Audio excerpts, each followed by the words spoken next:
आज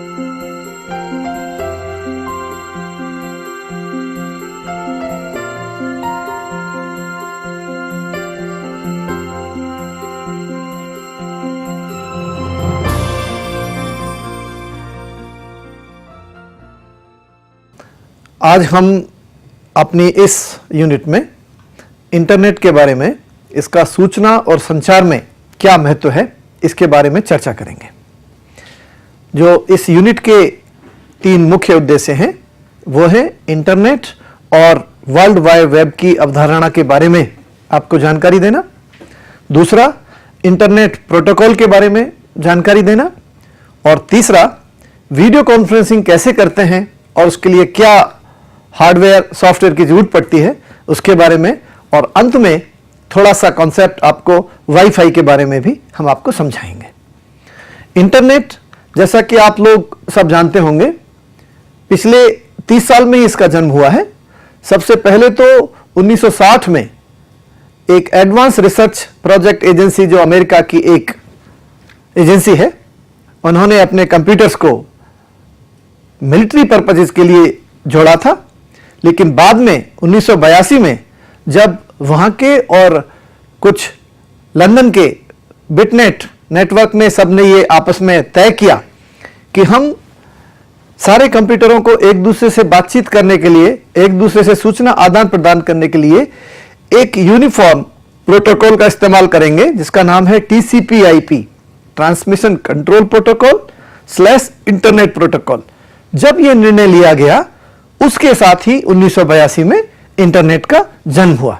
इंटरनेट 2 शब्दों से मिलकर बना है, इंटर इंटरनेशनल से और नेट नेटवर्क से, यानी कि जो कंप्यूटर कहीं से कहीं तक भी पूरे भूमंडल पर कहीं भी बात कर सके, उनको हम इंटरनेट से जुड़ा बोलते हैं।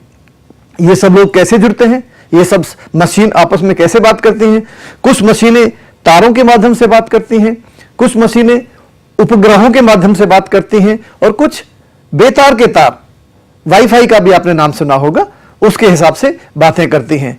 तो जैसा कि आप इस चित्र में देख सकते हैं, ये सभी तरीके मिलाकर इन सारे कंप्यूटर्स को एक दूसरे से बातचीत करने में, बातचीत मतलब अपना सूचना उसके ऊपर डालने के लिए और वहां की सूचना लेने के लिए, वहां की सूचनाओं में से अपने लिए उपयुक्त सूचना खोजने के लिए, इस्तेमाल करने के लिए जो कनेक्शन, जो संचार माध्यम यूज होता है, उसको हम इंटरनेट बोलते हैं।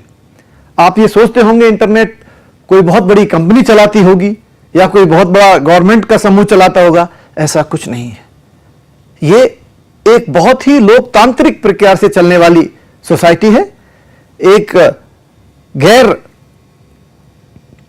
नॉन प्रॉफिट संस्था है यूनाइटेड स्टेट्स की, जिसको कि इंटरनेट सोसाइटी बोलते हैं, और वो सब लोग मिलकर इसके बारे में अवधारणाएं निश्चित करते हैं, इसके बारे में प्रोटोकॉल निश्चित करते हैं। जो भी नए नए टेक्नोलॉजी डेवलप होती हैं उनको रिक्वेस्ट फॉर कमेंट्स में डाल देते हैं, और बाद में एक IETF, जो इंटरनेट इंजीनियरिंग टास्क फोर्स है, वो ग्रुप, उसके छोटे छोटे सब ग्रुप होते हैं कि समाचारों को या इंफॉर्मेशन को एकत्रित कैसे किया जाए, एड्रेस कैसे बनाए जाएं, कितना उसका IP एड्रेस की साइज क्या रखी जाए, इन सब के लिए विभिन्न ग्रुप उन्होंने बना रखे हैं और वो मिलके इसको संचालित करते हैं। इसके इंटरनेट के बहुत तेजी से बढ़ने के पीछे जो 3 मुख्य कारण हैं, उनमें पहला है कि नए नए ग्राफिक यूजर इंटरफेस, यानी कि पहले तो आपको कंप्यूटर पे बड़े लंबे लंबे मैसेज लिखने पड़ते थे कुछ भी करने के लिए, लेकिन आज आइकन बेस हो गया है। आइकन मीन्स जैसे कि आपने मोबाइल फोन पर भी देखा होगा, उसको टच किया मैसेज लिख दिया, उसको टच किया फोन कर दिया। इसी प्रकार ग्राफिक यूजर इंटरफेस से इंटरनेट को बढ़ने में बढ़ोतरी मिली। दूसरा, टेलीकम्युनिकेशंस पहले बहुत कम थे लेकिन अब हर जगह पहुंच गए हैं। और तीसरा जो सबसे बड़ा इसका कारण है वो है कि कंप्यूटर की बहुत बड़ी बढ़ती हुई क्षमता। अब कंप्यूटर की पावर इतनी ज्यादा तेज हो गई है, उनकी प्रोसेसिंग पावर, जिससे कि इंटरनेट को बहुत बढ़ने में सहायता मिली है। तो इंटरनेट एक इतना बड़ा माध्यम बन गया है आज के जमाने में कि ये सब चीजों के लिए बहुत जरूरी हो गया है। लेकिन ये एक बहुत बड़ा नेटवर्क का नेटवर्क है, ये बड़ा एक शिथिल ऑर्गेनाइजेशन है, बहुत कंट्रोल किसी पर नहीं है। आप कभी भी इसको ज्वाइन कर सकते हैं, कभी भी इसको छोड़ सकते हैं, किसी भी विषय के बारे में जानकारी दे सकते हैं, किसी भी विषय के बारे में जानकारी ले सकते हैं, क्योंकि पूरी दुनिया में कितने ही लोग अपने बारे में भूगोल पर, इतिहास पर, विज्ञान पर, टेक्नोलॉजी पर, खाना बनाने पर, रेलवेज पर, हवाई जहाज पर, सब तरह की सूचना इसमें अवेलेबल है। और आजकल इसको व्यापार का माध्यम भी बना लिया गया है। आजकल आपने देखा होगा, लोग इंटरनेट पर ऑर्डर कर देते हैं, घर में सामान डिलीवर हो जाता है, तो और पैसा भी आप ई बैंकिंग के माध्यम से इंटरनेट पर पेमेंट कर सकते हैं। और इंटरनेट का जो सबसे बड़ा इस्तेमाल आजकल हो रहा है वो है ईमेल के लिए। आप कहीं से कहीं भी ईमेल से मैसेज भेज सकते हैं। अब आजकल तो ईमेल के माध्यम से आप वॉइस मैसेज भी भेज सकते हैं। और जो लोग वेब कैम वगैरह यूज करते हैं वो एक दूसरे से कुछ टेक्नोलॉजी को, सॉफ्टवेयर लाइक स्काइप के साथ वीडियो कॉन्फ्रेंसिंग भी कर सकते हैं। तो इंटरनेट इन सब का मिला जुला एक टेक्नोलॉजी है जो सब सुविधाएं उपलब्ध कराता है। और इस तरीके से सूचनाएं बढ़ती जा रही हैं, इंटरनेट पर जो मिलने वाली सूचनाओं की संख्या बढ़ती जा रही है। इसलिए ये इसको बोल सकते हैं कि एक लिविंग काइंड ऑफ ऑर्गेनाइजेशन है कि बहुत डायनामिकली बढ़ रहा है। अब इंटरनेट में जो शब्दावली यूज हो रही है उसके बारे में मैं आपके 5 मिनट लूंगा। जो मुख्य प्रयोग होने वाले इसमें जो शब्द हैं वो है इंटरनेट सर्वर। जैसे कि पहली चीज होती है मेल सर्वर, जिसमें पॉप सर्वर हैं, एसएमटीपी सर्वर हैं। ये सर्वर होते हैं कि पॉप सर्वर मेल रिसीव करने के लिए, और SMTP simple mail transfer protocol ये उनकी शब्दावली है जो कि रिले करने के लिए होती है कि मेल कैसे भेजी जाए। वेब सर्वर वो सर्वर होते हैं जो अपनी सूचनाओं को रखने के लिए कैसे सूचना रखी जाए, कैसे सूचना दी जाए, इसका प्रावधान रखते हैं। एफटीपी सर्वर फाइल को अपलोड करने की सुविधाएं उपलब्ध कराते हैं। कुछ सर्वर को न्यूज सर्वर बोलते हैं, जहां पर यूज नेट में जो इंफॉर्मेशन है वो पढ़ी जाती है। वो समाचार एजेंसियां उसको न्यूज समाचार को प्रकाशित करने के लिए इस्तेमाल करते हैं। और कुछ सर्वर होते हैं डीएनएस सर्वर, जो कि डोमेन नेम सर्विस सर्वर होते हैं। जैसे कि आप याद करते होंगे, जैसे कि manage.gov.in, ये याद करना आसान है, जबकि असलियत में मैनेज का आईपी एड्रेस डिजिटल है। तो डोमेन नेम सर्वर ये नाम याद रख के उसका डिजिटल एड्रेस पे, जहां जो कि वेब सर्वर का वास्तविक एड्रेस है, वहां भेज देता है। लास्ट में www, that is world wide web. कुछ लोग वर्ल्ड वाइड वेब और इंटरनेट को एक ही चीज समझते हैं, ऐसा नहीं है। इंटरनेट सभी कंप्यूटरों का एक दूसरे से जुड़ने का तंत्र है। इंटरनेट संचार तंत्र है, जबकि वर्ल्ड वाइड वेब सूचना का तंत्र है। जो सूचना इसके ऊपर रखी हुई है वो वर्ल्ड वाइड वेब है। जो इंफॉर्मेशन आपको किसी भी चीज के बारे में मालूम पड़ रही है, यूनिवर्सिटीज के बारे में मालूम पड़ रही है, अप्लाई करने के बारे में मालूम पड़ रही है, वो वर्ल्ड वाइड वेब का हिस्सा है। और जो वहां तक पहुंचने का तरीका है, जो वहां तक कनेक्टिविटी का तरीका है, जो वहां संचार का तरीका है, वो इंटरनेट है। अब वर्ल्ड वाइड वेब के बारे में हम थोड़ा सा आपको विस्तार में बताएंगे। वर्ल्ड वाइड वेब क्लाइंट और सर्वर के तरीके से काम करता है। आप किसी ब्राउजर के माध्यम से, ब्राउजर क्या होते हैं, जैसे कि आपका गूगल का क्रोम है, जैसे इंटरनेट एक्सप्लोरर है, ये एक सॉफ्टवेयर प्रोग्राम होता है जो कि इंटरनेट पर उपलब्ध इंफॉर्मेशन को, सूचना को एक्सेस करता है।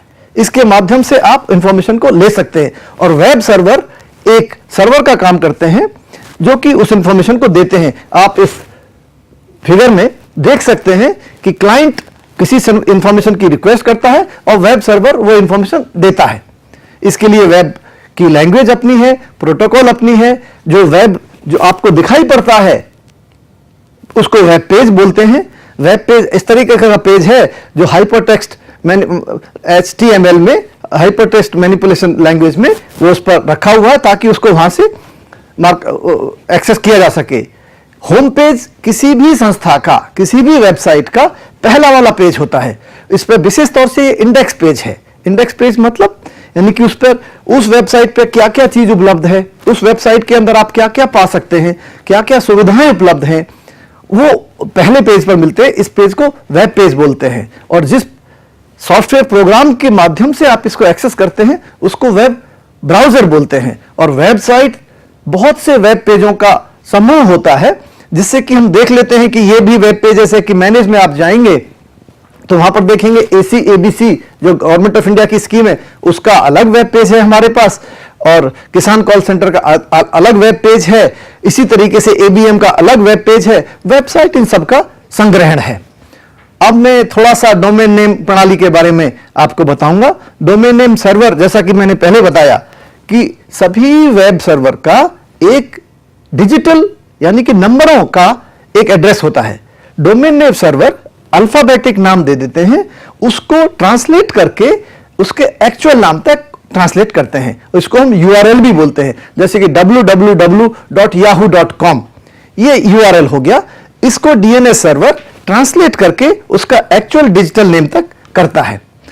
आपने बहुत से नाम देखे होंगे, किसी में लिखा होता है .com, .edu, .gov। ये सब कुछ नहीं। .gov का मतलब ये एक गवर्नमेंट की वेबसाइट है। .edu ये एक एजुकेशनल इंस्टीट्यूशन की, लाइक यूनिवर्सिटी की वेबसाइट है, लाइक ICAR की वेबसाइट है। org किसी संस्थान की वेबसाइट है। MIL मिलिट्री संस्थान की वेबसाइट है। .net जो बचे कुछ हैं, किसी का भी ना हो तो .net में डाल सकते हैं। .net की वेबसाइट को थोड़ा ध्यान से खोलना चाहिए, क्योंकि किसी भी तरीके के संस्थान की वो हो सकती है। यूनाइटेड स्टेट्स के अलावा बाकी देश अपने अपने वेबसाइट के नाम के आगे 2 कैरेक्टर और भी डालते हैं, जैसे कि .in, भारत सरकार .in डालती है, जैसे gov.in मींस ये भारत सरकार का संस्थान है। .br ब्राजील का संस्थान है। .fr फ्रांस की वेबसाइट है। .uk यूनाइटेड किंगडम की वेबसाइट है। इसी तरीके से और भी देश अपने अपने वेबसाइट के लास्ट में नाम सफिक्स करते हैं। अब मैं थोड़ा सा आपके बारे में ये बताऊंगा कि इंटरनेट को कनेक्ट कैसे किया जा सकता है। आप में से कुछ लोग घर से टेलीफोन के माध्यम से डायल अप मोडम, क्योंकि मोडम लगानी पड़ेगी जो आपके कंप्यूटर को कनेक्ट कर सके। मोडम की स्पीड बहुत धीमी होती है, आजकल तो धीरे धीरे कम होती जा रही है। आजकल तो लोग लीज लाइन और डेडिकेटेड सर्विस से ले रहे हैं। डायल अप मोडम की थोड़ी स्पीड कम होती है और लीज लाइन मोडम की स्पीड बहुत ज्यादा होती है। संस्थानों में और बड़े बड़े कमर्शियल ऑर्गेनाइजेशंस में इसको इस्तेमाल किया जा सकता है। और यहां हम इनकी सुविधाएं जो लेते हैं इंटरनेट सेवा प्रदान करने वालों की, जो बड़ी बड़ी कंपनियां हैं जो विशेष तौर से DSL based service, digital subscriber line देती हैं, जो केबल से माध्यम से देती हैं, वायरलेस के माध्यम से देती हैं, और कुछ dedicated high speed internet connection भी देती हैं। आजकल तो T1 ऑप्टिकल फाइबर के माध्यम से बड़े हाई स्पीड 10 Mbps और मोर की स्पीड से भी आप कनेक्टिविटी ले सकते हैं। ये सब कनेक्टिविटी, जैसे कि अपने देश में BSNL ऐसी सुविधाएं उपलब्ध कराता है, रेलटेल ऐसी सुविधाएं उपलब्ध कराता है, गवर्नमेंट सेक्टर में NIC ऐसी सुविधाएं उपलब्ध कराता है। इंटरनेट सेवा प्रदाता हमको न केवल इंटरनेट की सुविधाएं प्रदान कराते हैं, लेकिन वो हमारे डोमेन नेम का रजिस्ट्रेशन भी करते हैं, हमारे वेबसाइट को होस्ट भी करते हैं, वेबसाइट का हमें स्पेस देते हैं। अगर आपको ज्यादा फाइल अपलोड करनी है तो FTP का स्पेस देते हैं। अगर कोई एप्लीकेशन रन करनी हो, डेटाबेस सर्च करने हो तो ASP के लिए भी स्पेस देते हैं, मेल स्पेस देते हैं, स्टैटिक IP एड्रेस आपको दे सकते हैं, डायनेमिक और स्टैटिक इंटरनेट कनेक्टिविटी देते हैं, और कोलोकेशन रैक स्पेस भी ये लोग उपलब्ध कराते हैं। इनको इंटरनेट सर्विस प्रोवाइडर बोलते हैं। इंटरनेट प्रोटोकॉल्स के बारे में मैंने पहले भी जिक्र किया है। FTP जो फाइल को डाउनलोड करने के लिए इस्तेमाल होता है, बस FTP में एक कमी है कि वहां पर फाइल के बारे में हम ज्यादा जानकारी नहीं प्राप्त कर सकते हैं, जबकि गोफर में थोड़ी सी इंफॉर्मेशन फाइल के बारे में मालूम पड़ जाती है। गोफर से भी आप वहां पर जाके लॉगिन करके और उसकी इंफॉर्मेशन जो जो सुविधाएं प्राप्त हैं उनसे आप डाउनलोड कर सकते हैं। उसके अलावा इंटरनेट की प्रोटोकॉल है टेलनेट की, TCP/IP, फिर मेल प्रोटोकॉल्स हैं जिनमें POP3 SMTP हैं, और hyper text transfer protocol HTTP, जो कि हम सबसे ज्यादा यूज करते हैं वर्ल्ड वाइड वेब में। ये कनेक्शन लेस है, मीडिया इंडिपेंडेंट है। HTTP सबसे ज्यादा इस्तेमाल होने वाला प्रोटोकॉल है। आप देखते होंगे http:// उसके बाद आप www लिख के कोई भी एड्रेस लिखते हैं, फिर ये उससे एक्सेस की जा सकती है। अब हम अपने इस यूनिट के तीसरे बिंदु पर आएंगे, जिसका है वीडियो कॉन्फ्रेंसिंग। आजकल आपने सुना होगा टीवी समाचारों में कि सीधे सीधे आपको फील्ड में ले जाके उनसे बातचीत करा देते हैं। कंप्यूटर में भी आप लोगों ने स्काइप के माध्यम से वीडियो कॉन्फ्रेंसिंग किया होगा। इसके लिए बहुत डिजिटल कंप्रेशन की जरूरत होती है। ऑडियो और वीडियो को रियल टाइम देखना होता है, यानी कि सामने वाले से सीधे सीधे बात की जा सके। इस समय 1 के 500 के अनुपात तक इसका डिकम्प्रेशन किया जा सकता है, फिर कंप्रेशन किया जा सकता है। इसके लिए कोडेक के माध्यम से यह काम इसमें होता है। नॉर्मली इसके लिए हाई स्पीड ISDN लाइन चाहिए या इंटरनेट प्रोटोकॉल IP लाइंस चाहिए। आजकल क्योंकि ISDN लाइन थोड़ा महंगा पड़ता है, IP लाइन इंटरनेट कनेक्टिविटी के साथ ही चार्जेस होते हैं, तो IP पर ज्यादातर यूज हो रहे हैं। इसमें दो चीज चाहिए हमको, वीडियो इनपुट और ऑडियो इनपुट। वीडियो इनपुट हम वेबकैम के माध्यम से देखते हैं या कैमरा के माध्यम से दे सकते हैं, और आउटपुट वीडियो का आप टीवी पे देख सकते हैं, मॉनिटर पे देख सकते हैं, चाहे तो डायरेक्ट प्रोजेक्टर पर भी डाल सकते हैं। ऑडियो का इनपुट हम माइक्रोफोन से ले सकते हैं, CD या DVD के ले सकते हैं। बाद में कनेक्टिविटी कैसे भी प्राप्त की जा सकती है, किसी भी इंटरनेट माध्यम से। अब लास्ट में वीडियो कॉन्फ्रेंसिंग के लिए दो तरह की होती है, या तो एक दूसरे के प्रति, वो तो बहुत अच्छा, बहुत ही फास्ट होता है। दूसरा होता है मल्टी पॉइंट।